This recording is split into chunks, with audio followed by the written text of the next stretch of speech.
You are now tuned into Flippin' the Birds, a Philly Sports Network podcast.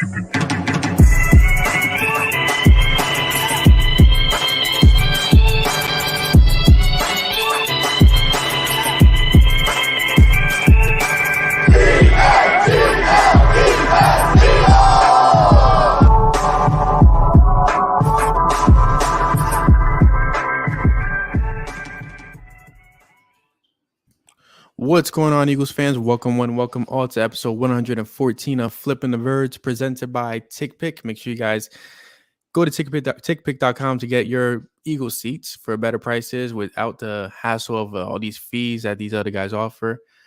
But yeah, we're here. I'm joined by Parcero Philly. Yo. How you feeling, brother? I'm doing great, man. Obviously, trying to duck COVID as best as we can, right? These days, it's not only the NFL, but it's actually the people who are creating the content for these NFL teams. But now I'm blessed, man. I'm glad to be back on here. You know, it's always a blast hopping on Flipping the Birds. It's always a pleasure having you on, man. And yeah, like we were just talking before the podcast, it's getting kind of wild out here. Yeah, bro. So we hope that everybody at home is staying safe. We hope you guys are doing well. Your family's doing well.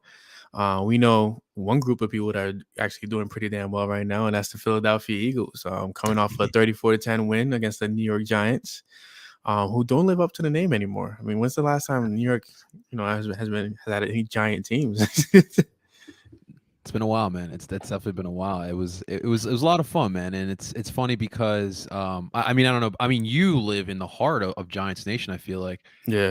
But I mean, for me personally, dealing it with on TikTok, my TikToks. But now the Giants and the Eagles fans have been going at it a lot. I think last year with the whole us.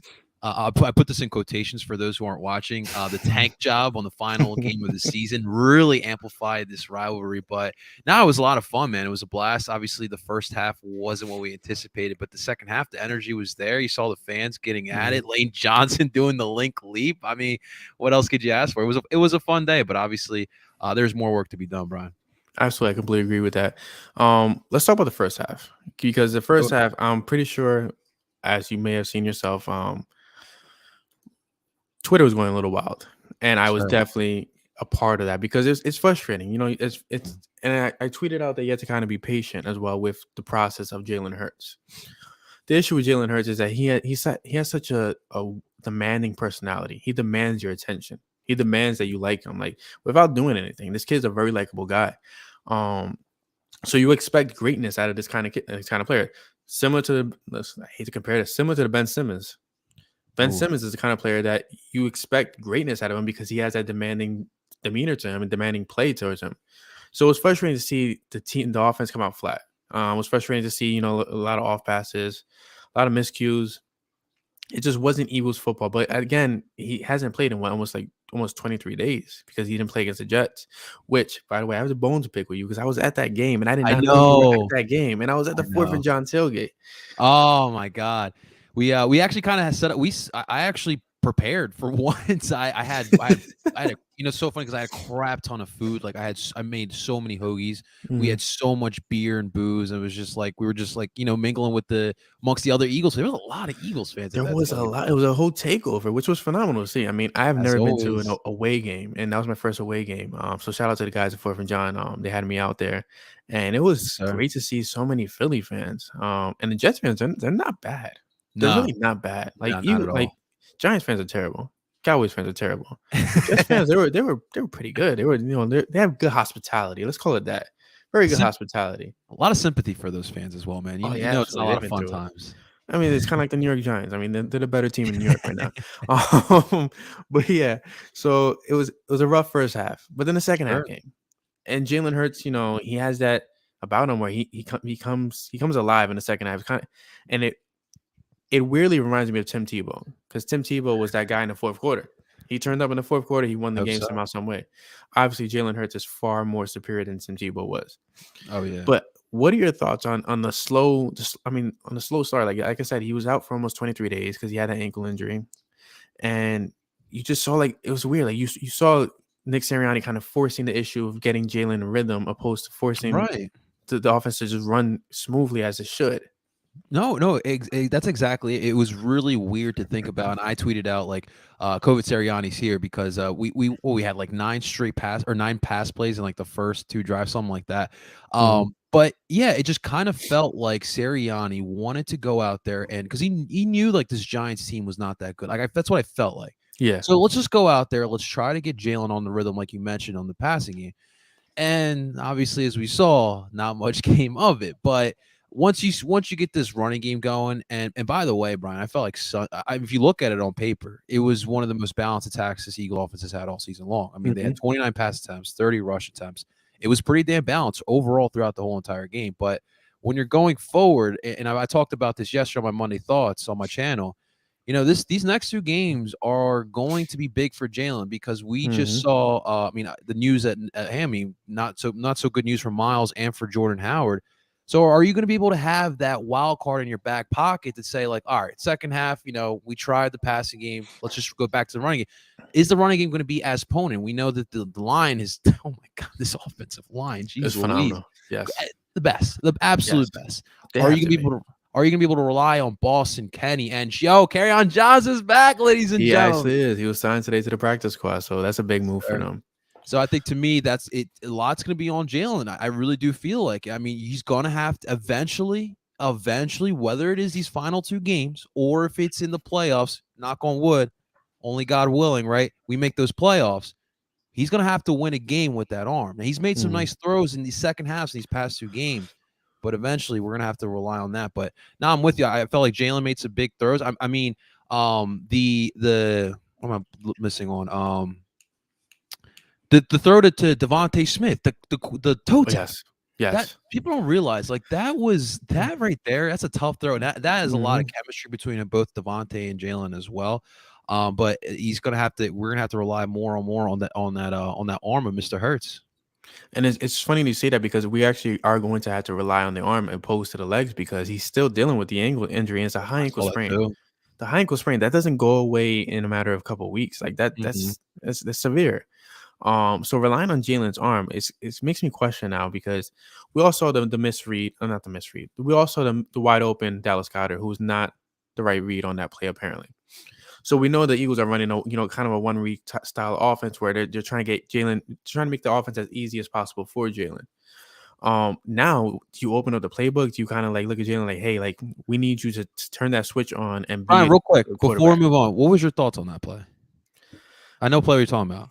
So it's weird because it's frustrating me because we've seen it all season. That's my thing. Right. To me, it was another rookie play.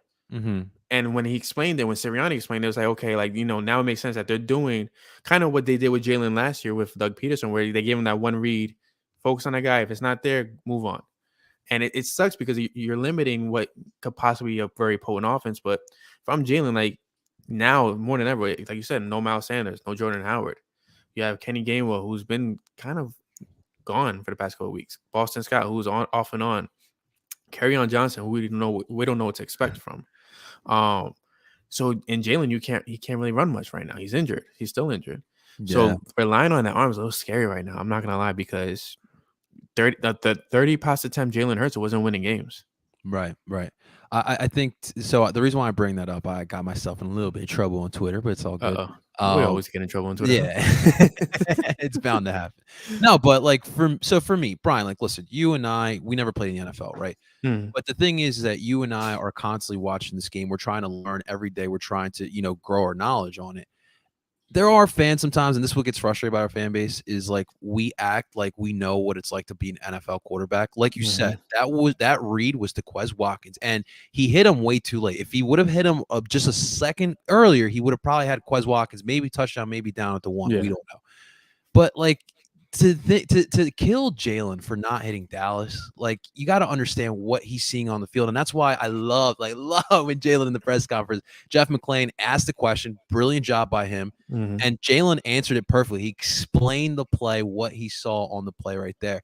And I just want fans to understand. Sometimes we don't understand what's going on the field. We don't know what it's like to be in those trenches every single down, and that to me, like people killing Jalen on that, like just relax a little bit. And like you said, young quarterback, he's Mhm. learning. Like you cannot tell me that from That's the week 1 key in thing. Atlanta till now he hasn't improved. Exactly.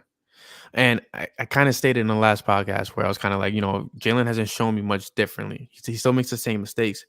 But now it's making sense that the same mistakes aren't really mistakes at all. They're just, he's following what he's told to follow.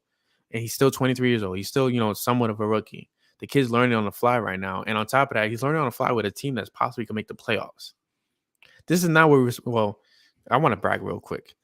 I predicted in the beginning of the season that the Eagles will win 10 games, 10 plus games. Wow. Okay. I called it. I was called crazy for it. Chris and Morgan. It's right there. It's within reach. 2 games away. And the Eagles will have 10 wins. I just want to say that. Now, back to the other thing. We have to be kind of appreciative where we are right now. I mean, the Eagles are our playoff team right now. And what's funny is that people are saying like, hey, like should other teams be scared of the Philadelphia Eagles? Because nobody can stop the run against them. It's the weirdest thing. Not even the Saints. The number 1 run defense couldn't stop the run.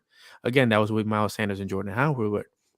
But now we're hearing that, hey, Miles Sanders is not out for the year. Somehow, some way. I don't know how that's going to be possible.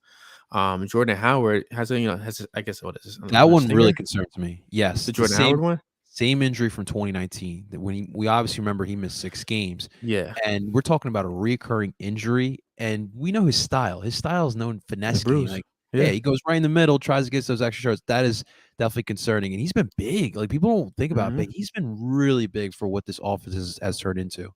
So hopefully Kerryon Johnson can actually carry on what Jordan Howard was doing and be that bruising back that's necessary, because Boston Scott is in it. But Boston Scott is agile as hell. Kenny Gainwell is agile as hell. And Kerryon Johnson, we don't know what he can bring, but if he could bring, a couple 1 yard here, 3 yards here. It was weird because I heard he had a good camp. And then, I mean, obviously Jordan had a really good camp and he made the practice squad and they stuck with Kenny, Boston, and Miles. I just felt like I think they wanted a certain style running back because we also have in the beginning of the year they wanted to go through this finesse aerial attack and they wanted those little smaller type of backs, and Kerryon and Jordan obviously more on the leaner side. But I mean, you said it. I think he was with the Niners practice squad. He was, yes, with for until now. So yeah, he's gonna have a nice line to run through. So hopefully he can give us some sort of production. But I predicted that I talked about this after the game after all the injury news, but Kenny Gainwell, it's weird because his touches have diminished since Jordan's touches have increased, and I really want to see him get an opportunity again to get some more touches. At least 10 touches. Let's give him that between the run and the pass, and I want to see him flourish, man, because he showed some promise, Bryan. Yeah, I completely agree with that. I think it's not going to happen, but I think the running back rotation should run through Kenny Gainwell. He's young, he has fresh legs. We know what he's capable of doing. We saw it happen against the Jets where he ran for that. I think it was probably like a 23-yard touchdown or something of that sort. Yeah. We've seen what he's capable of. He's one of the more consistent running backs when it comes to the red zone. Boston Scott is Boston Scott. You can't expect more than what he really is. But Kerryon Johnson might be the X factor that we need. But it's going to be huge because, like I said, we don't have Jalen's legs. We don't. That's not a weapon right now. He needs to keep those legs as fresh as possible for his career. I mean, good thing is that John McMullen came out today saying that the Eagles are very comfortable with Jalen Hurts as their quarterback going forward. So that's positive news. But again, I wouldn't risk injury just because I hear, hey, I live here now. This is my home. This is my job.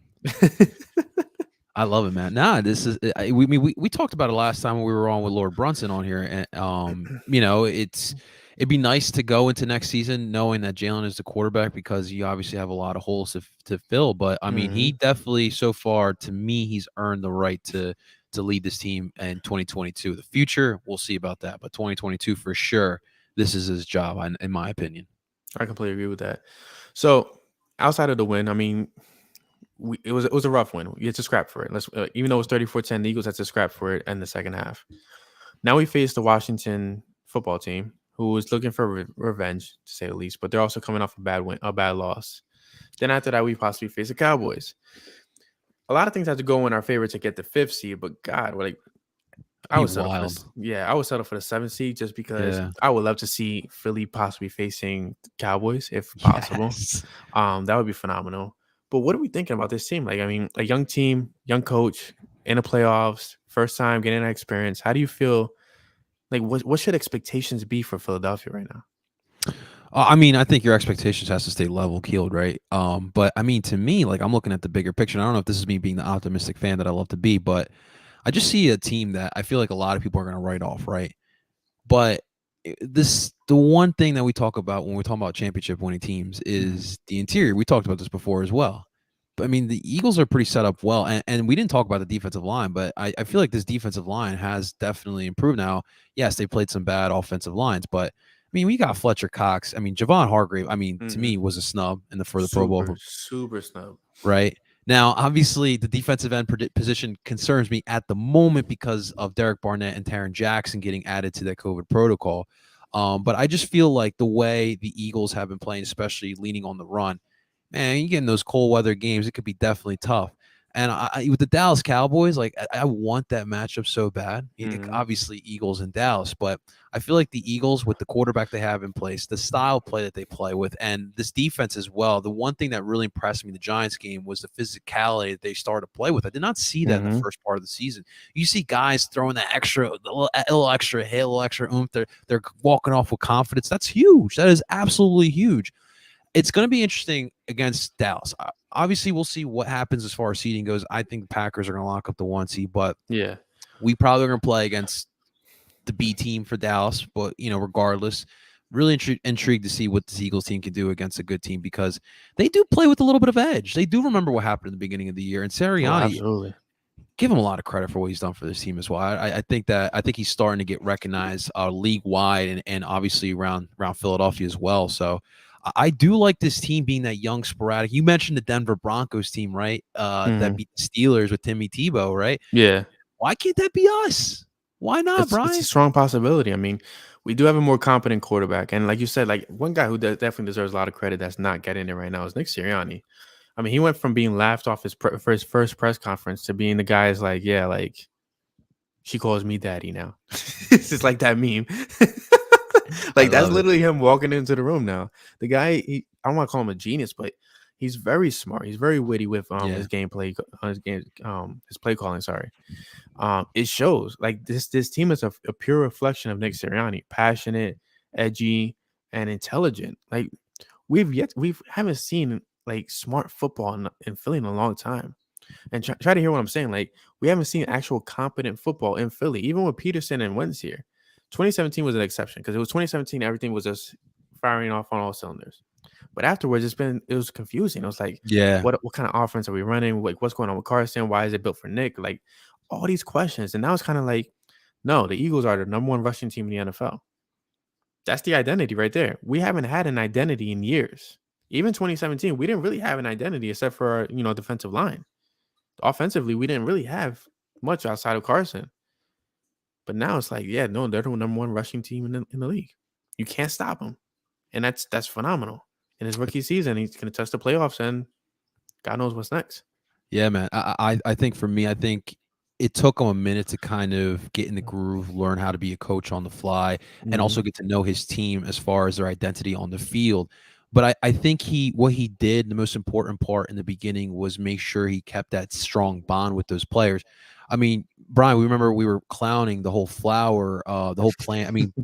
Christ, Chris Infante's Yes. tweet went viral all over social media. Yeah. Like we were making fun of that, but in behind closed doors that was actually working. And once Sirianni started to figure out, okay, I got a ground and pound type of team. Let me figure this out. But these past 2 games, I felt like he was trying to see things out. I felt like the Tuesday game against Washington, obviously, you're playing. It's 16 days Mhm. since your last game. You obviously are gonna have some of that rust. Yeah. But I felt like in that second half, he called a lot of great plays. We killed him in the beginning of the year. He wasn't doing anything in the pre-snap.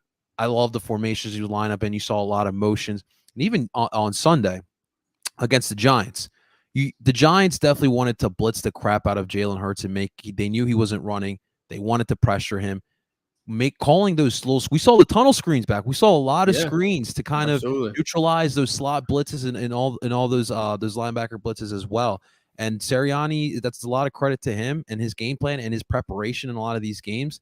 And you're seeing what's happening, man. This is a product of a complete team that's got great leaders. And another thing, I mean, so speaking of a product of a great team with great leaders, now we're seeing former first round pick Jalen Rager actually find his footing with this team. He's not, don't get me wrong, he's not a dynamic wide receiver number 2. But he's doing what he needs to do to get by. He's making the right plays. He's making the right decision. He's running great routes. He had a great punt return. He had a great catch on second or third down. He's showing that he's able to play the game at a high level. Now he's going to progress more and more throughout the weeks, but it's good to finally see weapons around Jalen Hurts finally come together and be who they are. Yeah, that's a great point. I think for me, what I love to see about Rager is there's no giving up in him. Like, it's easy to kind of get down with all the scrutiny. I mean, fans, every time he's touching the ball, you're hearing the rain of boos, right? And that could just kind of kill someone's confidence and momentum. Absolutely. And he's just going out there. He's just going out fighting the next play, going out in the next play, going on the next play, and that's definitely great to see. We'll see what turns out of him. I mean, it's tough to kind of sit in the shadow of Justin Jefferson. You can't control that, right? Absolutely not. No, I was on the Birds, but yeah, I give him credit for that, man. He's doing very well. I mean, for what we expected out of him, I mean, he's doing more than people expect at this point. Honestly, he's doing pretty well. It's great to see everybody come together as a cohesive unit. And it's great to see this team kind of in their bag, for lack of better terms. Like, they look really good right now. They look like they're really well put together. They're really riding for each other, which is something, like I said, we haven't seen in years. Yeah. Last year was the Carson drama. It was the Alshon Jeffrey drama, the Sean drama. Like, it's always been something. Now there's nothing. There's literally nothing going on. These Texas boys, I like that.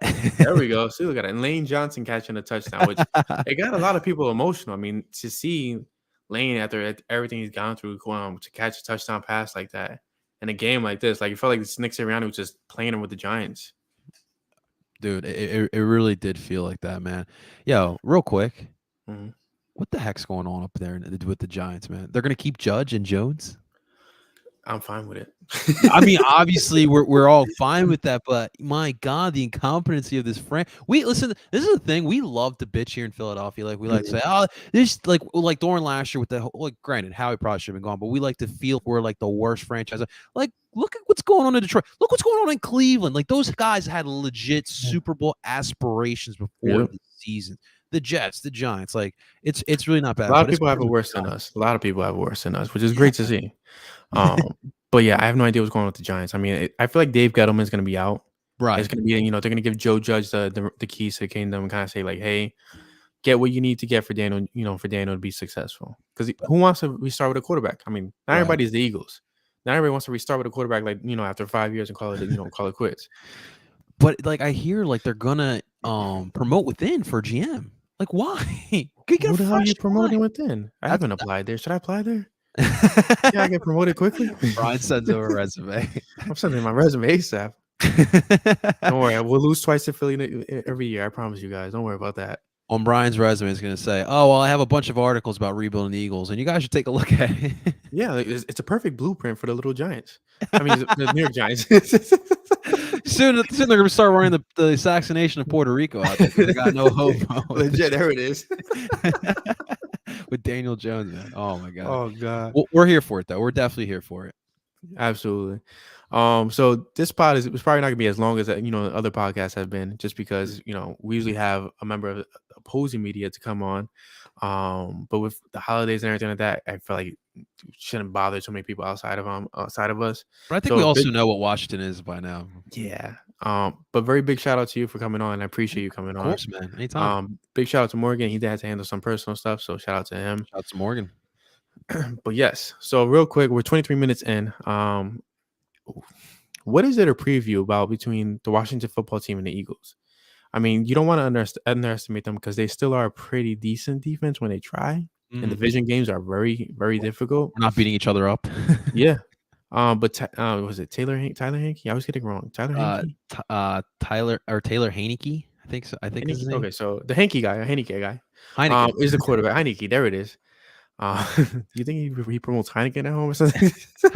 After the play this year, I don't think so. Right. But what can you really expect from this team against the Eagles? Like, I feel like the only way the Eagles lose this game is if they actually lose this game themselves. If they start off slow, if they finish bad, like, you don't have to play mistake-free football to the 100%, but you got to play smart football against this team, because you're 2 wins away from pretty much sealing the way the the wild card spot. Yeah, yeah. No, I think that's really it. I mean, on paper, you should do what you kind of did against the Giants. Win by like 2, 3+ scores or touchdowns. I'm sorry. But to me, really, what I want to see, Brian, is I'm done. I'm fed up with the slow starts. Start fast here. It's weird because they usually start fast, but the past 2 weeks has been slow starts. I think the 2 games in 5 days has something to do with it. But look, there was 5 other teams that have to deal with that as well. So you can't use that as an excuse. You got to come out here, set the tone right away. And like I mentioned earlier, I'm really want to see how Jalen Hurts, kind of I want to see this running game if it is going to be as effective as if it does as Miles and Jordan. If not, can Jalen lead this team? Can he throw over 30 times? During this whole resurgence of the Birds, at 8-7. Jalen hasn't had to throw more than 30 times, right? So that's really the stuff I really want to see. But yeah, you should be able to take care of this team regardless. I mean, they're dead. I mean, and Brian, we're gonna take over at FedEx Field again. That's Lincoln Financial Junior. So it's gonna be filled with Birds fans. Don't so you call that Lincoln Financial Junior? That's terrible over there, man. I heard it's so bad over there. It's the practice field. All right, that's they our still practice. have wooden seats. No, seriously, I went there in 2019, Brian. It's bad. It is flat out bad. But yeah, so to me, it's really about the Eagles doing their job, not smelling themselves like we saw that against the Giants, right? Yes. We don't need to see that again. So to me, don't get cute. Just don't get cute. That's all it is. Do what you know best, and let's get this dub. That's all that matters. It doesn't matter how you get it; just get the win. You can come back to Philly. Personal question: What's the best football field you've been to? Okay, so I've been to FedEx. I obviously just been to MetLife. And honestly, that's really about it. And Lincoln Financial Field. It's Brian. Oh, I went to oh my God, I forgot. I went to Nashville Stadium, Nissan Stadium. Okay. It's tough, Brian, for me because NFL tickets are so freaking expensive. Yeah. Like you're trying to get one for for you and your girl. Obviously, you got the family, so it's 3 tickets for you. Like that's really expensive. That's why I use TickPick, right? So you can, there it is. There it is. so you can get your tickets. But for me, I think honestly, obviously I'm gonna be a little biased. The Link, because it's the Link. But no, honestly, MetLife is a really good stadium. I was just telling my girl's dad, who usually does the away trips, like he's been to more stadiums than me. I was like, Dad, like let's go to the Giants game next year. I really think you would love MetLife. It's a dope spot. Tailgating is pretty friendly, pretty peaceful. And the stadium is pretty nice. And I like the whole the whole process of walking through the tunnels to get to MetLife. That's pretty dope. I'll admit that. For right now, I'm gonna go with MetLife. Can I be honest? Mm-hmm. And I love the Link. I really do. But I've been to a stadium tour in Jerry's World. Oh, I can imagine. I can only imagine. It's phenomenal, man. Like it's literally football heaven. I put so much work in there. Like you have to go up the stadium to go down into the stadium. No, the weirdest thing in the world. But it's complicated. It pains you because it's nice, but you just hate it because it's your rival's home. Oh, absolutely, yes. It's disgusting to be there, but it's a beautiful freaking stadium. I did a Terrell Owens on the Star, though, and I took a picture of that. That's my meme for when we beat Dallas in Week 18 and freaking wild card round. We were trying to do Vegas this year, but it's ridiculous. And you know what? They should take advantage of it. Honestly, they should take advantage of it. They missed out 2020, but that trip was ridiculous. But I'm trying to, Brian, I'm really trying to get these local ones out the way. Like I just did MetLife. I want to go out to Heinz Field. What are they calling it down in Baltimore? Is it BB&T or M&T something? I'm not too sure, honestly. But I've passed it a couple times on my way to when we traveled. I haven't been there personally though. I've been in Camden Yards though. Camden Yards is pretty damn nice. I want to do that too, man. But yeah, man. To me, it's MetLife for right now, man. Until I start venturing out here. Obviously, we gotta check out Lambeau. That's definitely before I die. That is that has. Oh, so shout out to Sean MNT Bank. The history there, man. Yeah, I can imagine Lambeau how that really feels. So you'd be out there. Damn. Yeah, man. So what are your predictions this Sunday? What's the final score? So I think that the Eagles do get this done. I think at the end the Eagles will get this done. I really am just not sure how this game will start. I mean, it's kind of unpredictable to think with the Birds, but I'll say that the Eagles will allow the football team to kind of come back a little bit at the end. but I think that the Eagles will take care of business. I see like a 30 to 17. That'll be the final score. Birds win. I can't see the Eagles not scoring 30 points. As of And the late, way too. that Darius Slade locked up Terry McLaurin, I can't see the Washington doing anything. I would say, 30 to 14, 30 to 19, and that really even 18, like somewhere in that range. They'll be stuck in the teens. But it's the key thing is like you have to start fast because you got to get on that mode. Like playoffs are right there. Playoffs are one and done. You don't get a second chance. You're if you're in, you're in. If you're out, you're out. That's it. There's no man. no mistakes to be made. They got to get into a rhythm, get into that fast pace, and you got to get Jalen to turn that switch on where it's like he's seeing the field at a different level, at a different vision than what he's seen for most of the season. I think Dallas Goddard is gonna have a big game. He's gonna have a nice I'm bounce. starting him a fancy. I need that. Definitely need it. I'm in That the bodes well for you. semifinals. Nice. Look at you, man. Look at you. I somehow I got by with Joe Burrow on my bench, and he's put up like 64 points. How about that game though? It was like 40, 50 pass attempts, 500 yards, 525 yards. Jeez Louise, that kid is special. He is. I'm not gonna lie. I would trade Jalen for Joe Burrow if you offered him. I think we all would, man. I think we honestly all would. He's got that it factor. He's had it in college too, and like that's stuff that you just can't teach. Not at all. Not at all. Just comes, man. Bryan, if I may, real quick. Of course. I just really, because before we started recording, obviously we saw the news of John Madden passing away. Yes. I wanted to bring that up because, I was talking about this with my girl. Like, I literally saw the notification, and it was similar to, for all my soccer fans, when Maradona died, one of my favorite all-time soccer players. I literally dropped my phone and I was speechless. Like, I just could not, like, I know John was getting old, but I just could not think that day would actually happen. But for all of us football fans, like, John holds a special place in our, he kind of saw us grow up. If you think about it, growing up with the games, obviously when I was younger, John was still part of NBC Sports with Al Michaels' great duo. Before that, Pat Summerall, goated duo. But man, for football community, man, we really lost someone special, like an absolute pioneer, and it's his life will always be remembered. I mean, the game will never go away, obviously. But man, I just kind of wanted to bring that up because, man, we really lost someone special in our community. And it's funny. This is not to be a joke. It's weird. This morning I was like, damn, like I haven't played Madden in forever. Like I stopped playing Madden because they ruined that game. But it's like, I saw the notification. I was eating dinner with my wife and my daughter, and I'm like, oh my God. And my daughter's like, what happened? I'm like, John Madden. And she hugs me, and I'm like, I don't know him like that, baby. It's okay. But it's that's cute. It's huge. Like it's very huge to the football world. So definitely our condolences go out to the Madden family. Yeah, man. But he left a huge legacy, man. Legends live on at the end of the day.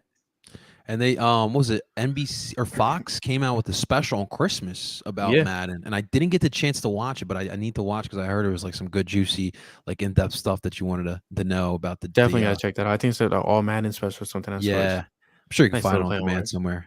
Absolutely. Yeah, man, it's a tough one. But like I said, short show today. Just to kind of recap what the Eagles pulled off on Sunday and what they can pull off this coming Sunday. So thank you for everybody to tuning on.